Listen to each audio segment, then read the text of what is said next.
Okay, so we have this wild chapter. Chapter 16 is the story of Abraham, Sarah, and Hagar, and the birth of Ishmael. So a lot of drama between in the family, and some people would say that some of the repercussions of that story are apply for thousands of years all the way down till today.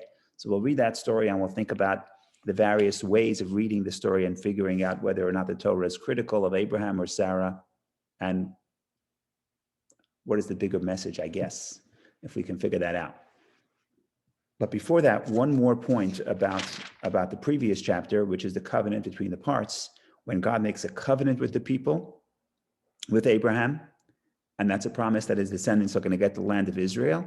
But during the covenant, he tells them that there's going to be exile, and the exile is going to last 400 years.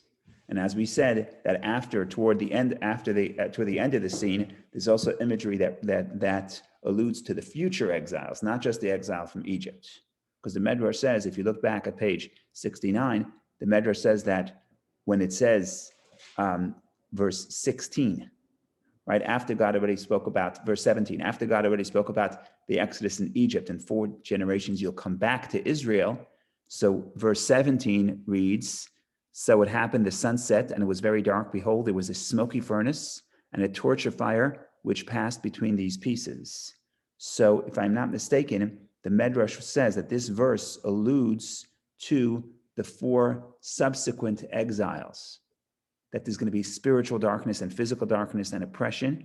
And the Medrash would tell you that there are 4 descriptions in this verse. I'm not sure if I remember them by heart, but alata. So we have very dark, so darkness, and then you have tanur ashan, smoky furnace, and maybe smoke. I don't remember that. Maybe smoke, furnace, and pillar of fire. I don't remember exactly. I should know this, but I don't.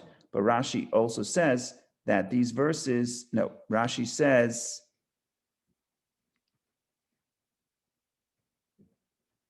no, Rashi doesn't say it. But in any case, the Medrash says that this is a reference to the 4 subsequent exiles. So what happens? What happens is that at the covenant between the parts, God tells Abraham not only about the exodus of Egypt, the slavery in Egypt, but all subsequent exiles as well. So what comes out of this is a very strange phenomenon, that at the covenant, and a covenant is supposed to be a time of great love, at a covenant, we hear about the exile, right? Imagine, let's say, a wedding, and you get up by the wedding, and by the wedding, what do they tell you? You get up and you talk about how everything's going to be wonderful. Imagine by the wedding, somebody gets up and starts telling you all the bad things that are going to happen in the relationship. Just not appropriate time. Okay, find some time after the honeymoon. You talk about, what happens if we get into trouble. But it's just strange that at a time of great love, God tells the Jewish people about not only the slavery in Egypt, but the subsequent slavery as well. So this leads the Hasidic commentators to say as follows. This tells us we have to understand what the definition of the exile is, because the exile could be misinterpreted. The exile can be misinterpreted as God abandoning the people or God punishing the people because God no longer loves the people. And this was something that the nations of the world have told the Jewish people, that because we were exiled, that shows that we're no longer the chosen people. That shows that God has rejected us. People have been telling this to us for about 2,000 years now, that the exile means that we're rejected. What do we see here? We see here that the exile told to us by the covenant, during the covenant between the parts, is the exile itself is an expression of love. Okay, that's very strange. But that's Kabbalistic and Hasidic. The Kabbalistic and Hasidic movements explain that whenever you see darkness, darkness is only the superficial. Deep down beneath the darkness, there's really light, and sometimes even a greater light and a greater truth and a greater love. So what does this mean? It means that, in a simple sense, sometimes when a parent has to discipline a child, that actually, from the child's perspective, it looks like an abandonment of love. But the reality is, in some sense, it's a deeper love than when the parent gives the child what the child wants. Because to hold back the love and to discipline takes more effort on the part of the parent, so it's actually a greater expression of love. That's one metaphor to look at it. Another metaphor that I ever once said is, let's say there's a teacher teaching, and at some point the teacher has this new idea. And he has this new idea. And he has this new idea. So what happens? He has to think about the idea. So what does he do? He stops talking. So he goes within himself to think about the new idea. Now, if you're the student, you say, my teacher abandoned me. But if you're the teacher, what is it? You see that this stopping to talk is actually regrouping and thinking to come up with a much deeper idea. And that is the whole purpose of the exile. You see it with the covenant between the parts. God says we have to go to Egypt for whatever reason. We discussed the reasons last week. If we know the reason, if we don't know the reason, but for whatever reason, we have to go to Israel to be able, we have to go to Egypt to be able to get the land of Israel. So you could look at going to Egypt as God is no longer showing his love. In the metaphor, teacher is no longer teaching. Or you could look at at going to Egypt and all subsequent exiles, is God is not expressing his love because what is he doing? He's preparing for a greater revelation.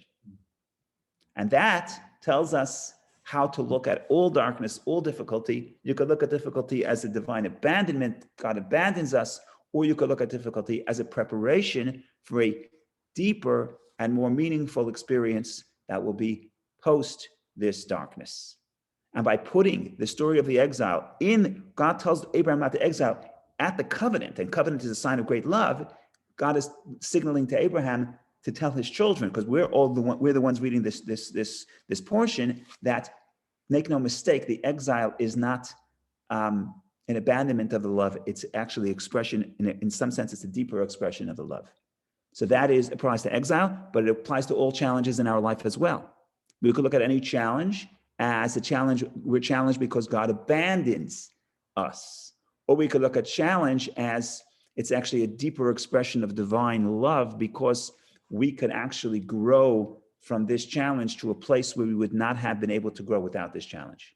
So this is actually profound, and the ramifications are profound, but also in general, the way the Kabbalah, and especially the Hasidic movement, refuse to see darkness. In other words, of course, we see darkness, but we understand that darkness is only a veil. And beneath the darkness is greater potential. And sometimes there's greater potential in the darkness than there is in the light. So this is a very deep idea. Just to close off last section, chapter 15. Now we go to chapter 16, which is the drama of Yishmael and Hagar. But I just want to say that we're going to go back to the previous chapter. Why we're going to go back to the previous chapter after chapter 16? Because something is strange in this parsha.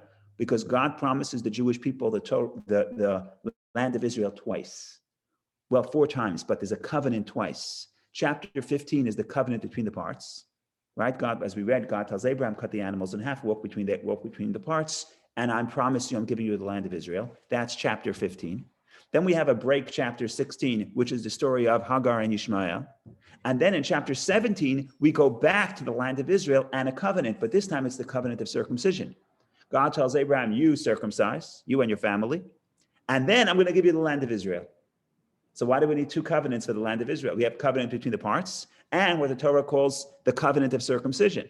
So we're going to have to go back and re-examine. Once we get to 17 and we read 17, we're going to have to go back to 15 and figure out why we need two covenants for the land of Israel. Obviously, there's 2 dimensions of the land of Israel, but we'll get to that. Covenant is an explanation. Covenant is a bond. Covenant means that I'm making that we have a relationship and we want to establish it in a very deep way, in a way that challenge should not interfere. That's why people make covenants. In the ancient world, people made covenants much more often.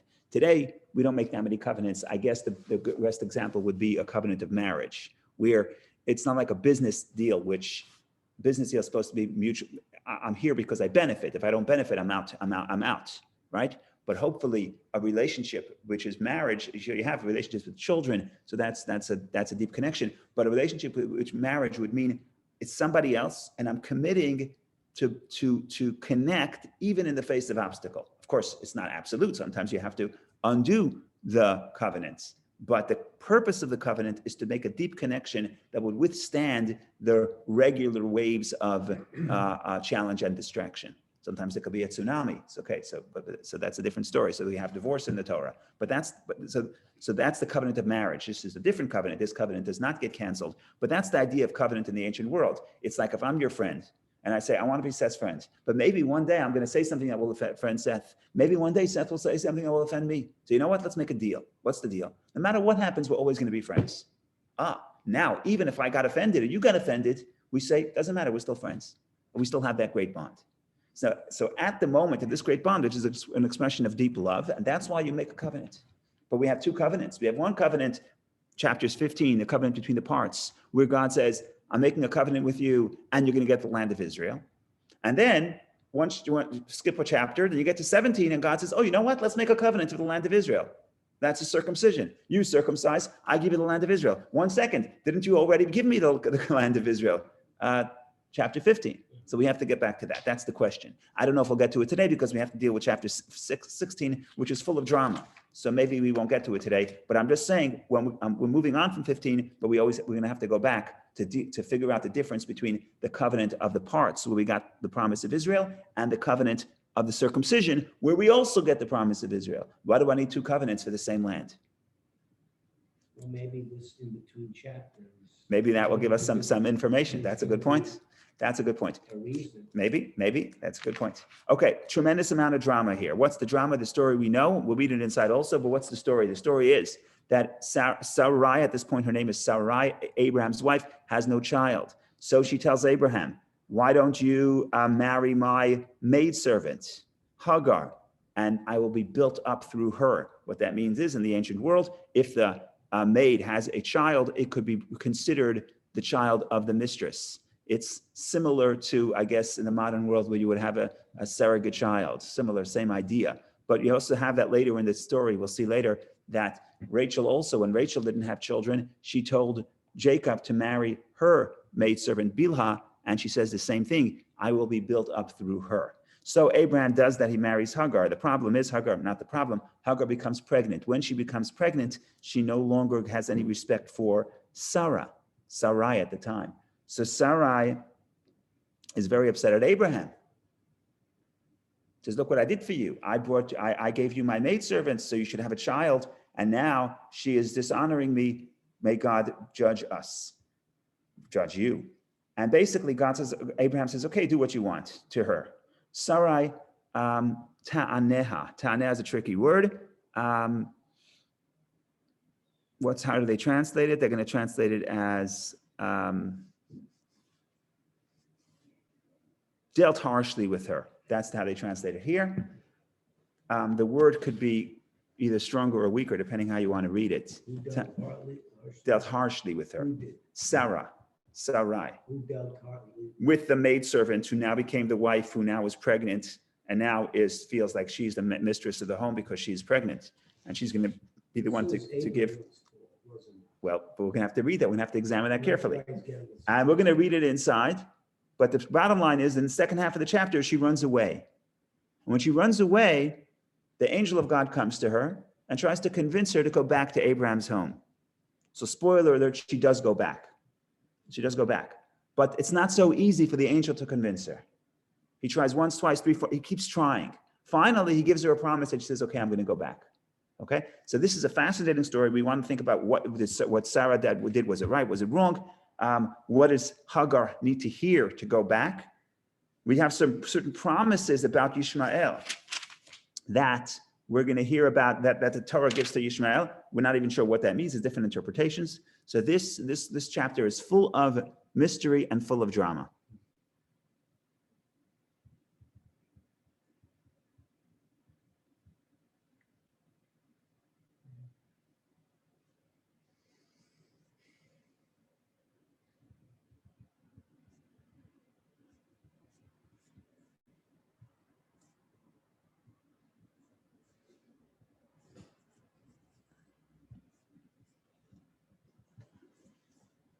Okay, I guess one way to look at it is we have to actually read some of the verses.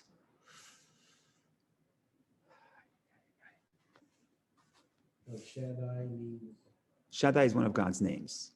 And El Shaddai, one of God's names. Literally, it comes from the root enough, dai. And the commentaries explain, the Medrash says that it means that God gives just enough sustenance for every creation. So God has enough sustenance for every creation. The Kabbalists explain that it means that God doesn't overwhelm us, doesn't give us too much. If he gives us too much, we're not going to be able to contain it. Okay, so let's read a little bit of the verses, chapter 16, verse 1, in the stone, it's at page 71, verse 1. Okay. Now Sarai, Abraham's wife, had not born to him, and she had an Egyptian handmaid named Hagar. And Sarai said to Abraham, behold, now the Lord has restrained me from bearing. Please come to my handmaid. Perhaps I will be built up from her. And Abraham hearkened to Sarai's voice. It's a very interesting contrast with Rachel. When Rachel does the same, Rachel tells Jacob, why don't you marry my maidservant, and I will be built from her. I will be built up from her. Rachel, when you hear Sarai says something very interesting. She says, please come, maybe come, please come. And she says, perhaps. Perhaps, some people want to read it as some degree of hesitation. She's not sure she wants to do this. She's not sure it's a good idea. But on the other hand, the problem is that she knows that Abraham has a promise for children. She knows she has no children. So she says, this is sort of an act of devotion to Abraham. Let's give Abraham an opportunity to have a child so he can have someone to carry his legacy, even if Sarai at this point would not have a child. So she didn't think she'll have a child at this point, because Abraham God promised Abraham a child, but not to Sarai explicitly. Right? Some people say Sarai should have assumed the promise was to both of them, but that was not explicit. Okay. Abraham is not, if you read the verses, you will see Abraham is not active in the story. It's a very interesting verse, verse 3. Abraham is completely passive. Verse 3. So Sarai, Abraham's wife, took Hagar the Egyptian, her handmaid, at the end of 10 years of Abraham's dwelling in the land of Canaan, and she gave her to Abraham, her husband, for a wife. Okay? Who is active in verse 3? Sarai, Abraham's wife, took Hagar, and she gave her to Abraham. Now, remember that in the Torah, the word for marriage is taking, vatikach. Even in all over the Torah, when it says a man will marry a woman, it says ki yikach ish, a man will take a woman. So take is the verb used for marriage. So you would expect that the word take, Abraham takes Hagar. No, Sarai, Abraham's wife, took Hagar the Egyptian. Okay, the bottom line is Abraham is very passive. Sarai is orchestrating all of this. In other words, we're not sure Abraham agrees. We're not sure Abraham, he's certainly not active. That's clear. What happens in 4? He came to Hagar and she conceived, and she saw that she was pregnant, and her mistress became unimportant in her eyes. The Hebrew word kal. Kal means light. Light is the opposite of reverence. Right? In Torah literature, you have yirat shamayim, reverence of heaven, and the opposite is someone who's kal. Kal means he's light. He doesn't have any burden. Doesn't have any respect. So she, Hagar, Sarai becomes light in Hagar's eyes. In other words, she doesn't give her any respect. Now Sarai turns to Abraham and says she's upset at Abraham. Now Seth said, what did Abraham do wrong? It was Sarai's idea. Okay, but that's the story. So we have to deal with that story. And Sarai said to Abraham, may my injustice be upon you. I gave my handmaid into your bosom, and she saw that she had become pregnant, and I became unimportant in her eyes. May the Lord judge between me and you. In other words, somehow Sarai thinks that it's Avram's fault because he is not insisting that Hagar respect Sarai. He shouldn't have even taken Hagar. Okay.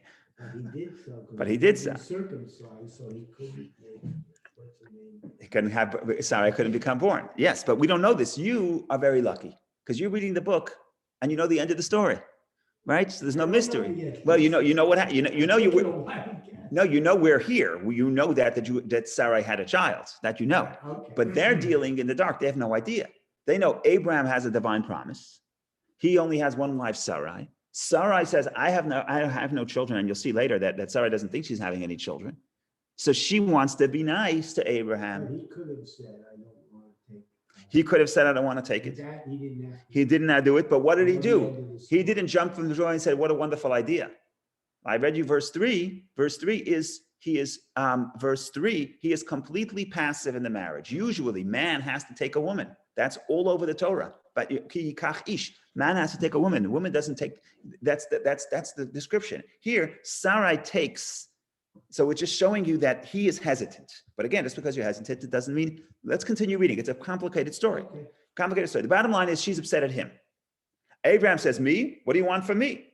She's your maidservant. Do with her as you please." Verse 6. And Abraham said to Sarai, "Here is your handmaid in your hand. Do to her that which is proper in your eyes." Oh, here is it's maybe a better word. And Sarai afflicted her. Vate'aneha comes from the word pain. Here, they're reading it the more harsh reading, saying Sarai caused her pain.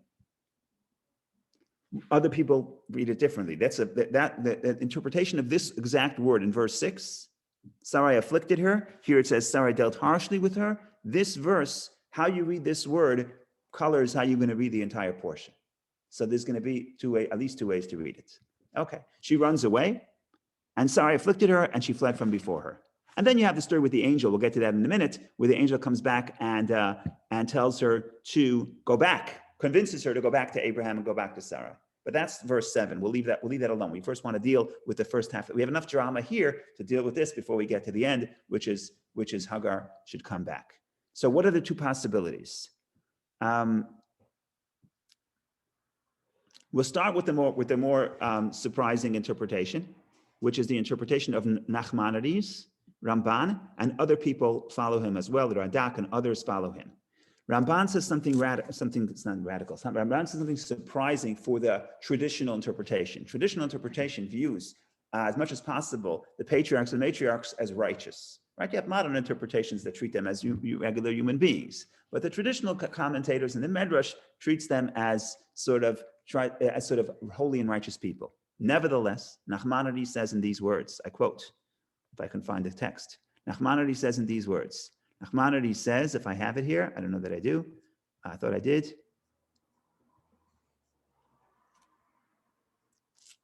No, I don't have it here. Nachmanides says like this: Sarah committed a grave sin in this story about verse 6, right? Verse 6 says, Vate'aneha Sarai. Sarai afflicted her. So Nachmanides says that's a terrible idea. That's a terrible sin, right? Verse 6. Verse 6, and Sarai afflicted her. So Nachmanides says Sarai afflicted Hagar, and that was a terrible sin. And then he continues. He says, and Abraham is also guilty of this sin, because Abraham allows Sarai to afflict Hagar. And he says even something even more. I don't want to. Why do I need an adjective here? Non-traditional. But he's a traditionalist, so surprising. I think non-traditional, but surprising.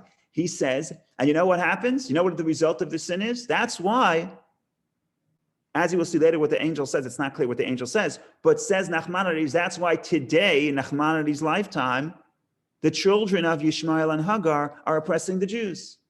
Because that's, I don't want to say karma, he doesn't use that word, but that's justice, that's divine justice, because Abraham and Sarah sin against Ishmael. So that's why we're suffering from that result until today. If you know Nachmanides' history, Nachmanides began his life under Islamic rule, and then I believe he moved to Israel. You got to go read up the biography of Nachmanides, but at least for a certain period of time, he was under the rule of Islam, and he says, and he saw the oppression, and he says, well, that's justice. So that's one way to read the story. Like I said, Steve says it's untraditional, but it's interesting that Nachmanides takes that view. By the way, Nachmanides also was not the first time he says Abraham sinned. He also is the one that says that Abraham sinned by going down to Egypt. Remember? Sinned by taking Hagar and doing No. Not okay. Seth, that's a legitimate perspective, but I'm saying let's first define what Nachmanides says. Nachmanides says the sin is not that marrying Hagar. That's a legitimate practice in the ancient world. By the way, it's a legitimate practice in the ancient world where polygamy is permitted. Where if a woman did not have children, even in modern world, it's very political. I'm going to turn off the recording. I don't want to get political, but in Israel, there's a very interesting story that there is a politician, and without mentioning any names, she is a very big feminist, and she's on the record for many years speaking out against surrogacy. In other words, that there should be a surrogate mother to be able. She says it's immoral. That's what she was saying for many years.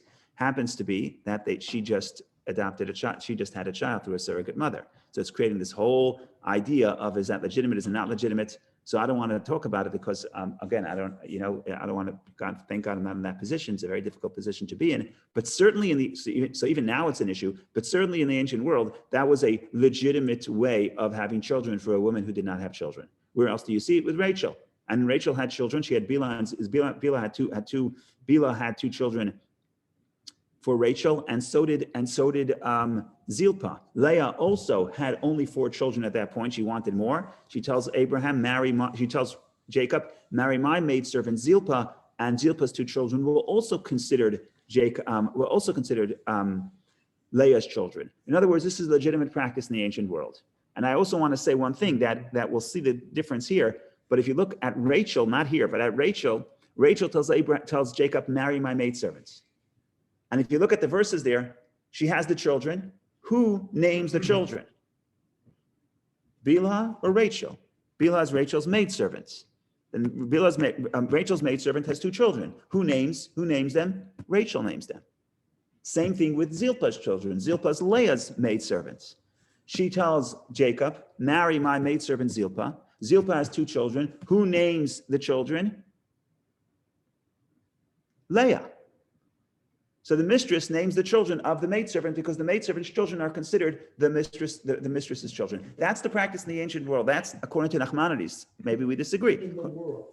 Yeah. In the world. Yeah, that was the norm. But Shouldn't have been done in his house. Okay, so spiritually, could. it's a different environment. I'm not disagreeing with you. I'm not disagreeing with you.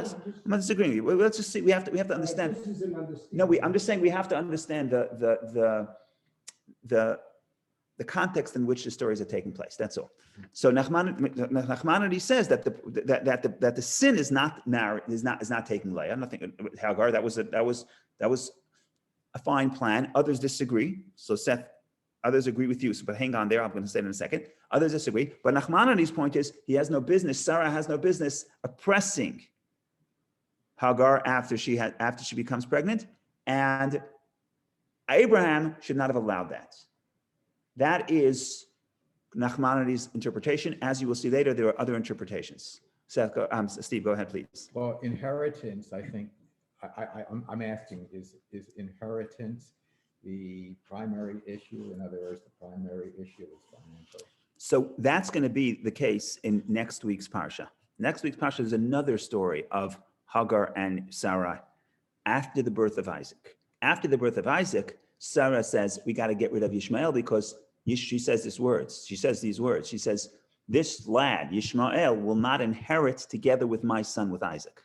So in the next Parsha, the next showdown between Sarai and Hagar seems to be about inheritance. Here, it's not so much inheritance, it's about the position in the home, right? She says now, once Hagar becomes pregnant, she feels that she is the primary wife of Abraham because she's the one who's going to have a child.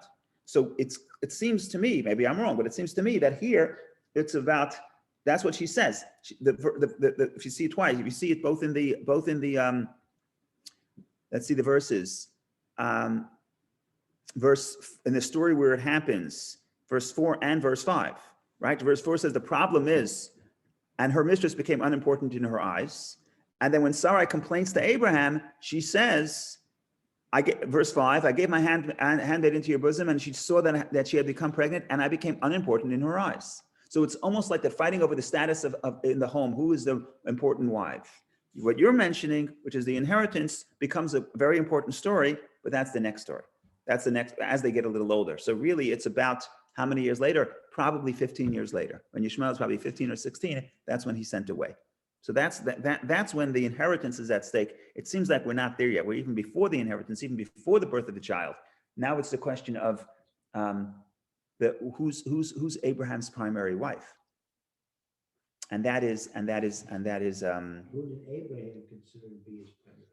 Well, you see here when he has a conflict, he tells Sarah, he tells Sarah, do what you want, do as you please. In other words, he lets her do what she wants. And she then, quote unquote, tanea, oppresses. It's not clear what oppresses mean. I'm just telling you right now. He knew it. So other people say what Seth is pushing and saying that the problem here is the whole story is a lack of faith. Because if you look at the promise of Abraham, when Abraham leaves, when God tells Abraham to leave Canaan, and then God says, I'm going to make you a great nation.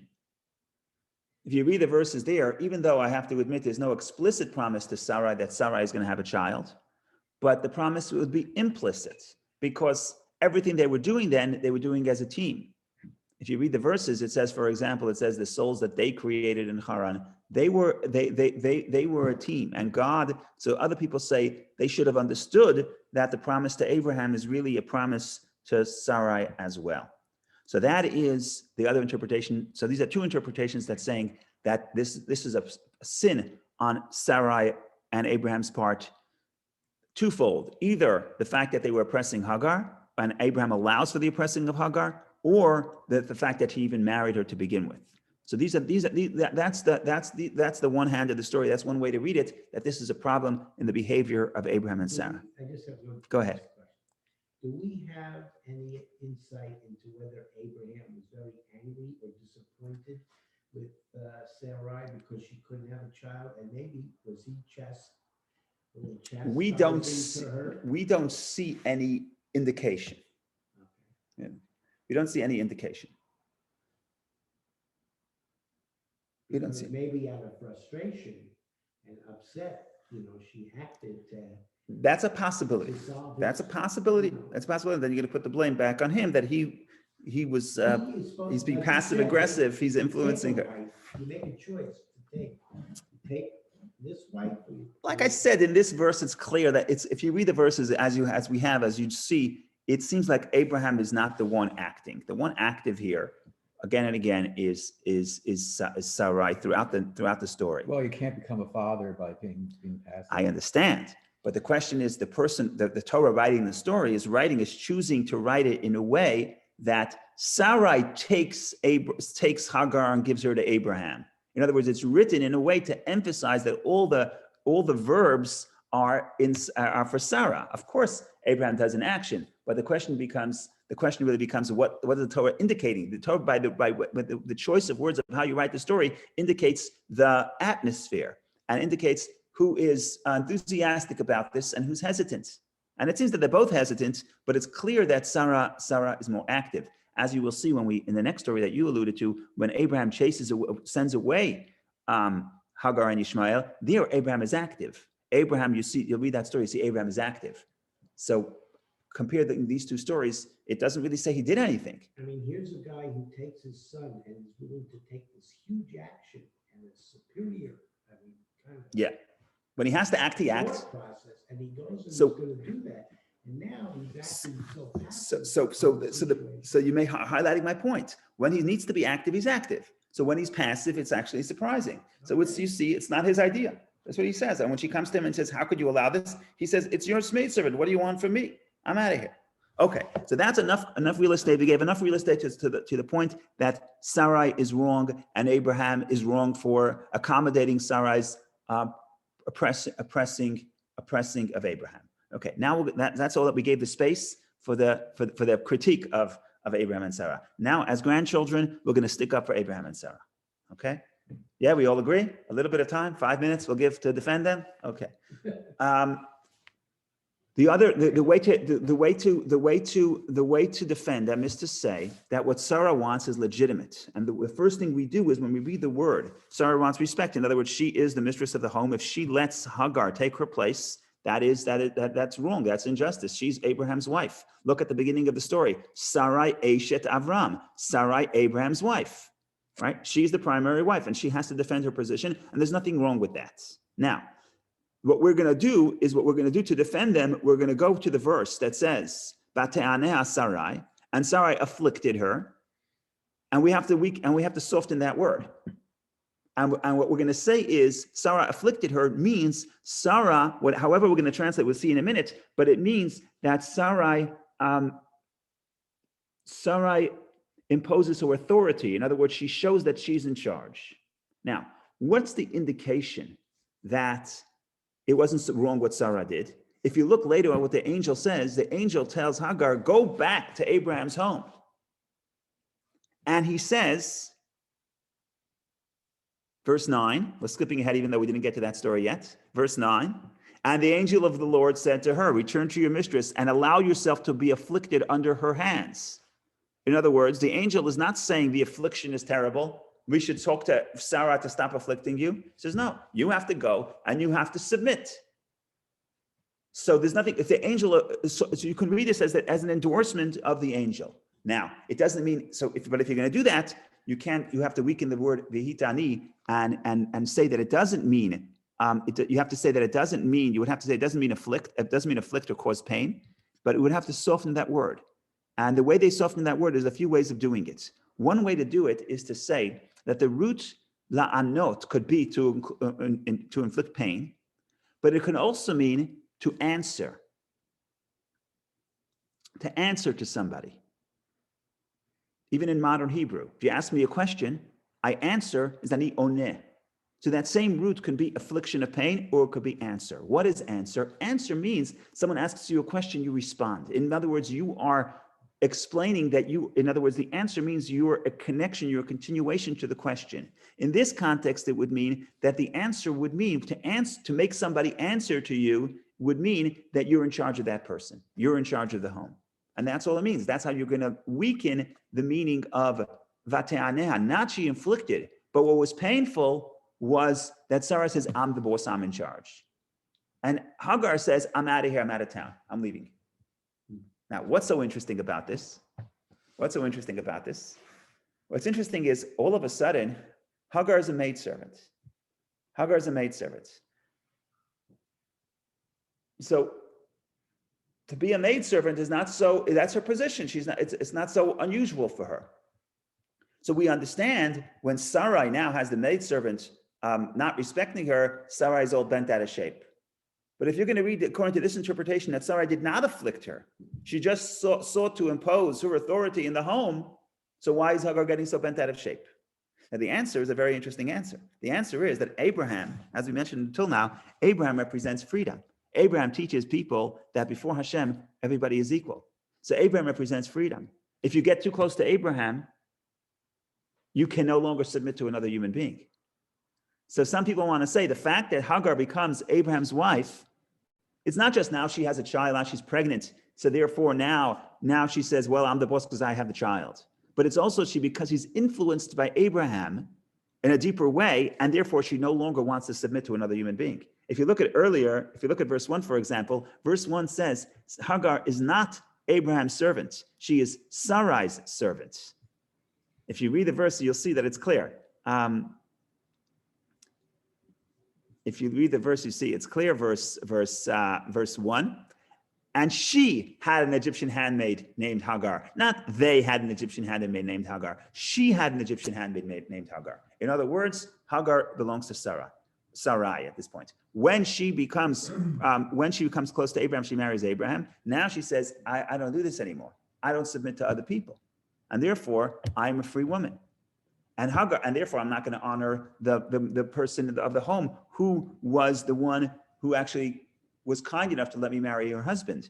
So from the perspective of Sarah, put yourself in Sarah's shoes. This is like not only a chutzpah, not only disrespect, it's also taking advantage. Here, I let you marry my husband, and here you have no more honor to me. That's the perspective. That's the other perspective. Now, what does the angel say? The angel wants to go back and convince her to go back to Hagar's home, to Abraham's home. And you will see that the angel has a hard time doing so. And we'll see I'll tell you the end of the story. The end of the story is that she does go back.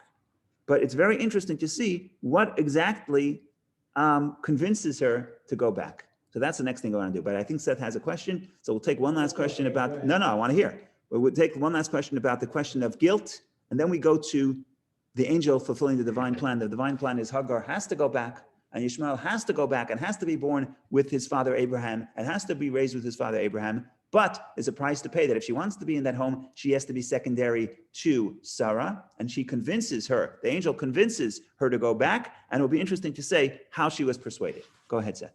Well, I was just going to say that, you said that Sarai was Kind to Hagar, yes, Yeah, but Sarai did that for her own well-being. correct. So she wasn't being kind to Sarai. She was doing that, she was doing that for her own reasons. To Correct. be on the good side of Abraham. Correct. And so you can understand why Hagar now, Correct. I mean, she couldn't, I'm sure she was a kind person. Correct, And I'm but sure the way she did it was kind, but she did it for her own well. in a way, you're right. But in a way, it's also a kindness to let somebody else marry your husband in that world. If she's going to marry the husband, it's also a great. It's also a sacrifice for the woman who allows it. So for her husband, she's giving up her. So Okay. it's a complicated dynamic. Again, I'm not. She's sacrificing for her husband. She's also elevating the maidservant to become a wife. It is a complicated dynamic. We can't just say. No. It's not optimistic. It's forget about. There's nothing wrong with saying she did something wrong. Nachmanides says she did something wrong. But to say that she did it. Nachmanides says she did something wrong. But we have to, at least, even if you say that, you have to put yourself in the position to understand the tension and the levels of complexity that are within this relationship. And that we have to be cognizant of. And the fact that the sages themselves have two ways of seeing this proves to us that even if you're going in the traditional view, it is a complicated dynamic. How old was Abraham? Abraham at this point is 86, 85 years old. And Sarah is 70, 75. Yes. Well, a maidservant, it doesn't say. So she is not a slave. However, her free will is dampened under Sarai. Correct. And so it's kind of like a realization that she is a total individual, that she has free will. Yeah. And that's why the angel had, maybe that's perhaps a question, not a statement, but maybe that's why the angel had trouble Convincing her. Yes. And when we were free in the desert,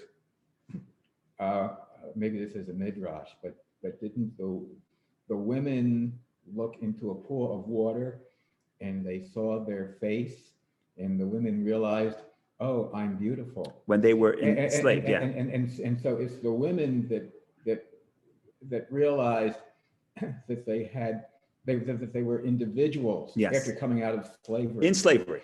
That medrash is about when they were still slaves. Even when they were still slaves, they were able to sense themselves as individuals, and that's what gave them the courage to still want to be free. By looking at a pool of water. Correct. And saying to themselves, "Oh, I'm beautiful." Correct. But so let me just address what you're addressing. It's a very interesting interpretation. So Steve says that the word is shifra, handmaid.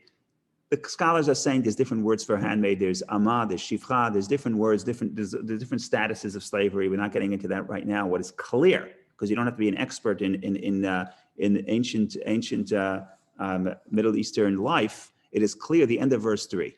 The end of verse 3 says, Sarah, Abraham's wife, took Hagar the Egyptian, her handmaid, and the end of 10 years of Abraham's dwelling in the land of Canaan, and she gave her to Abraham, her husband, for a wife. It didn't have to say for a wife. It could have said for a concubine. It could have said all kinds of things. It doesn't say for a wife. For a wife means she elevated her, she freed her from the status of a maidservant to the status of, and elevated her to the status of a wife, which is a big deal. She didn't have to do that.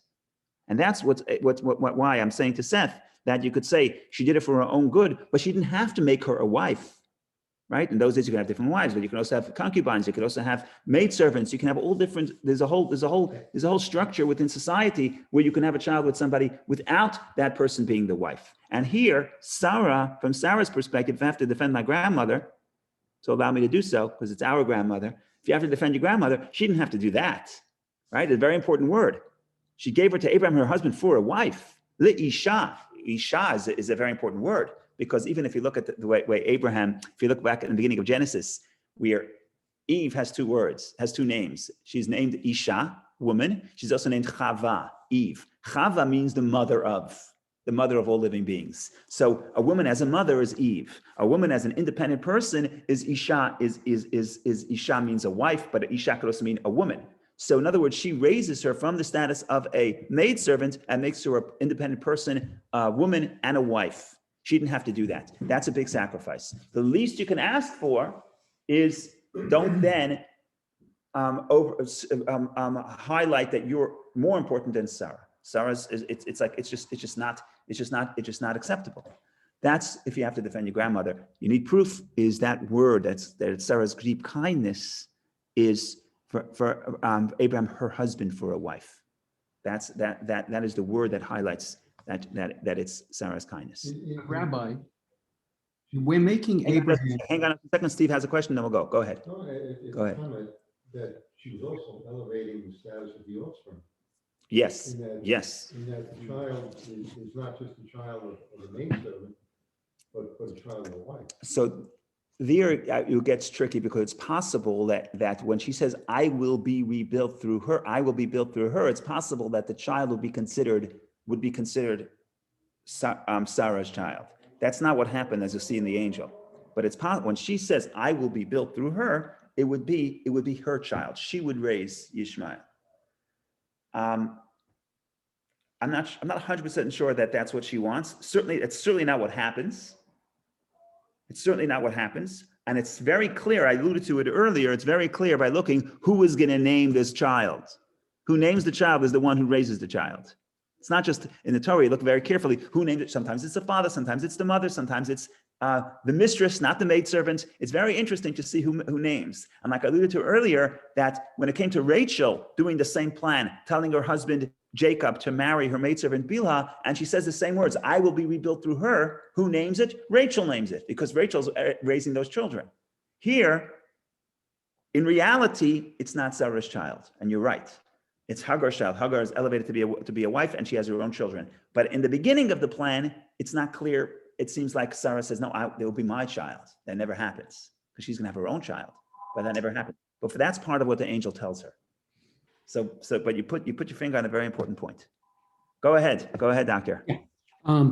My concern is something else. If I were Abraham in that time, I see two women, both my wives, having a child each.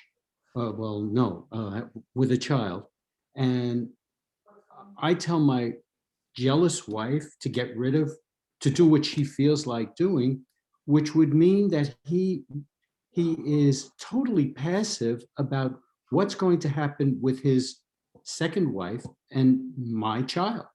It doesn't mesh. Why wasn't Abraham more aggressive about his decision? So if you want to take the opinion of Nachmanides says it was wrong. If you want to defend Abraham, you see Abraham has to, Sarai is the primary wife. And I just saw this morning a commentary that Al-Baq, 13th century commentary. And I don't quote him a lot, but I always look at him. And what he does is his commentary has different genres. One of the genres, he says, every story, I need to know what's the benefit that I'm supposed to learn from this story. Forget about what that story means. What's the takeaway? In modern English, you would say the takeaway. And the Al-Baq says, very early 13th century commentary, the Al-Baq says, you know what the takeaway of the story is? Sometimes you have to do what your wife wants, even if you think it's wrong. Very interesting takeaway. Fascinating. That's fascinating takeaway. In other words, Ralbag is saying Abraham knows it's wrong. Maybe even Sarah is going too far to show her dominance over Hagar. Maybe it's wrong. But if she's your primary wife, you need peace in the home. Sometimes Ralbag says, I can open it for you. I read it this morning. I was actually surprised to see it, but it was right there. And he says that's the to'eles, that's the benefit, that's the takeaway of the story. A possible takeaway from the story is, yes, sometimes the husband will do something wrong for peace in the home. To establish the relationship to maintain the relationship with your primary wife, you do that at all costs. No. Seth disagrees. Ralbag agrees. Okay. At this point, it was his only son. At this point, it was his only son. So take my only son and just But go. Son wasn't born yet. Again, he did again. Unless you want to weaken and say, what did Sarai do already? You couldn't read it that she afflicted her. And then would be, oh, how could Abraham stand on the side? Or you can read, she ta'aneha, she made her accountable and answerable to her. She made her answer, the word ta'aneha from the word answer. Mhm. And then you say, it's not, in Yiddish they say, it's nicht gefährlich, it's not terrible. So what do you want? Abraham didn't do anything wrong. Again, it all boils down to what does that word mean? If the word means she afflicted her, then it's very hard to defend. Then Ramban gets upset, and then Seth gets upset. I'm not. No, I don't mean you. You're in good company. You're in the company of Ramban. I should also be in Ramban's I have a company. question. Thank you, Rabbi.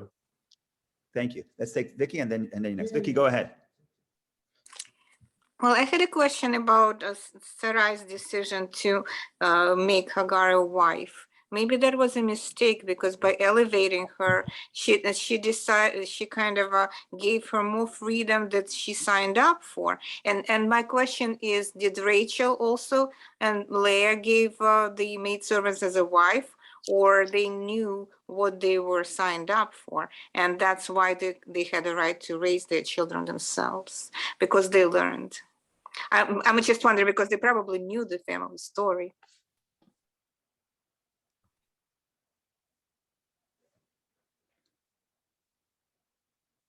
So there also they became a wife. There also, if you look there at chapter 30, if you have the article, it's 155. But Genesis chapter 30, verse 4. So she gave him Bilhah, her maidservant, as a wife, and Jacob consorted with her. Bilhah conceived and bore Jacob a son. Then Rachel said, God has judged me. He has also heard my voice, and she has given me a son. She therefore called him Dan. So Jacob has 4 wives. So the maidservants become wives. But even so, it's clear to the wife that I'm having a child for Rachel. And therefore Rachel names her. And that's the difference. Maybe Jacob learned from Abraham, from the I don't previous know story. who made the rules. I just know what the verse says. And I see, no, I'm serious. I don't know who's the cause, but I see the result. I see the compare and contrast. Who names the children. In the story of Jacob, it's Bilhah. It's Rachel. The mistress names the children of the maidservants. And here, we're not there yet, but you will see. I'm just giving you this. We didn't read it yet, but you will see that no, Hagar is the one who names her child. That's what the angel says. It's significant. We're not there yet, but it's significant. So I don't want to go too far ahead. But yeah, all I'm trying to say is that Hagar attains the status of a wife far beyond Rachel and Leah. And that's to Rachel, that's to Sarai's credit. And Vicky says something very interesting. Vicky says, maybe Sarah did too much. Maybe when you try to be so kind, you end up creating a situation that's impossible, and you're going to end up doing something regretting it, and then regretting is a separate problem. You may end up doing something wrong because oppressing a wife, even if you're going to say dominating a wife, Abraham's Hagar, who's now a wife, was dominating a woman who already taste the taste of freedom, would already be borderline immoral.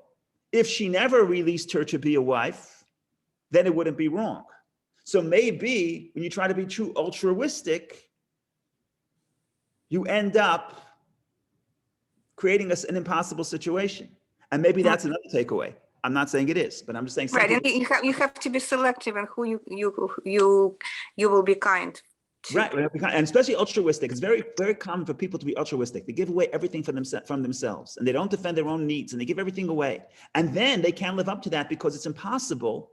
And then they go to the other extreme. And that's not right or wrong. That's just natural. So maybe the indication of the story is be careful before you let someone into your home. Be careful before you let someone into your marriage. Right. In other words, it's a great act of altruism to Abraham and to Hagar.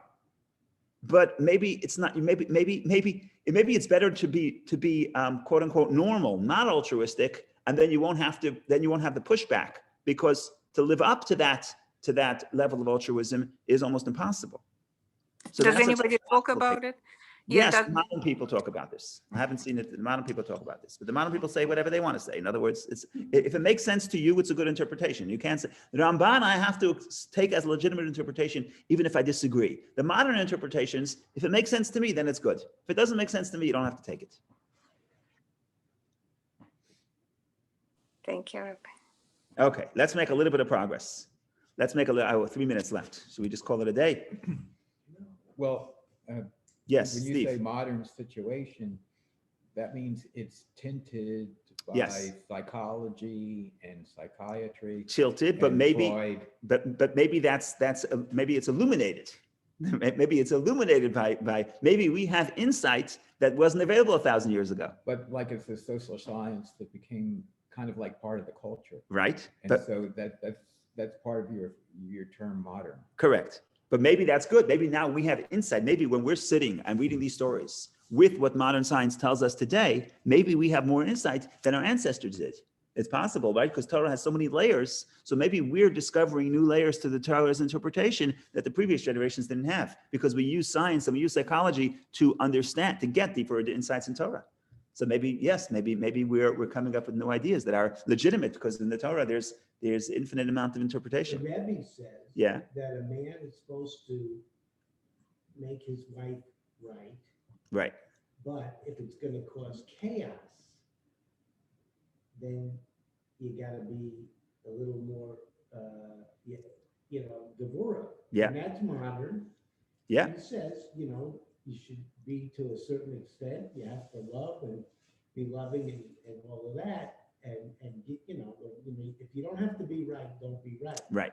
But there is a certain point where you have to look and say, the overall situation, maybe I have to stand my ground on this. Right. And that's often more loving. Yeah.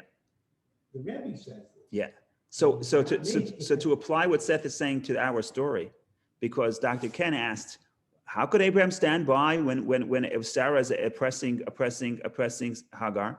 And again, you're in good company, because Nachmanides says the same thing. But if I want to defend my great-grandmother, what I would say is like this. Abraham, and my great-grandfather in this case, I want to defend Abraham. What Abraham is doing, Abraham doesn't want conflict in the home. So there has to be, if Abraham wants, for the benefit of Hagar and the benefit of Hagar's child, Ishmael, they should be in Abraham's home and they should respect Sarah, and then everybody will live in peace.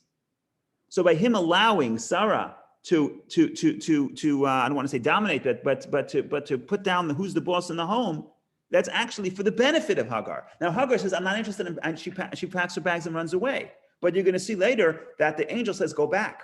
And she goes back. He's convinced to go back. And she goes back, not that, and she's subjugated to Sarah. And she goes back for many years, for at least 14 years. I'm sorry? Why didn't Abraham speak to Hagar?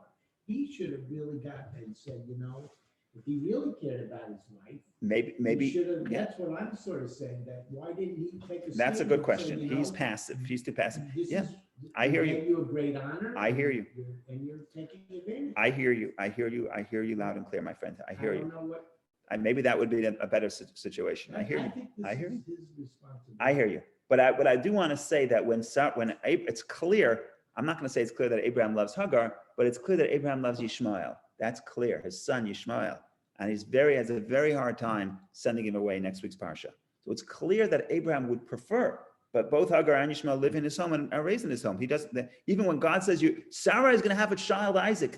Abraham says the most shocking thing. Abraham says, I don't need another child as long as Ishmael lives before you. In other words, as long as Ishmael is a mortal child, I don't need another child, which is shocking. Because God says your wife Sarah will have a child. You know what Abraham says? I have Ishmael, that's enough.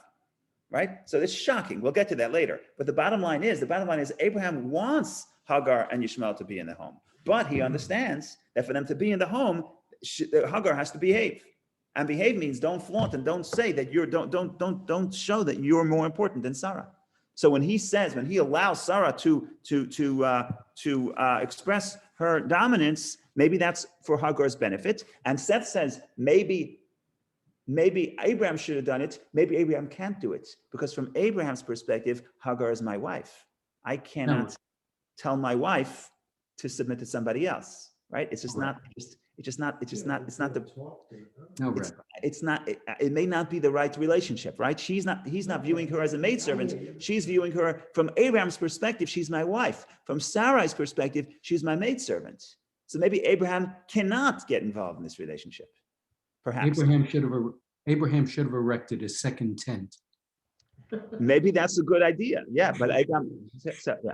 Okay, so I think it's already 10:32. To summarize, is we have a story where Sarai has no children. So she brings Hagar in. She does a beautiful act of kindness. She raises her to the level of being a wife. Then everything blows up. Why? Because Hagar does not show any respect to Sarah. So Sarai oppresses her. Hagar runs away. Cliffhanger. Next week you come back to see what the angel did to bring her back.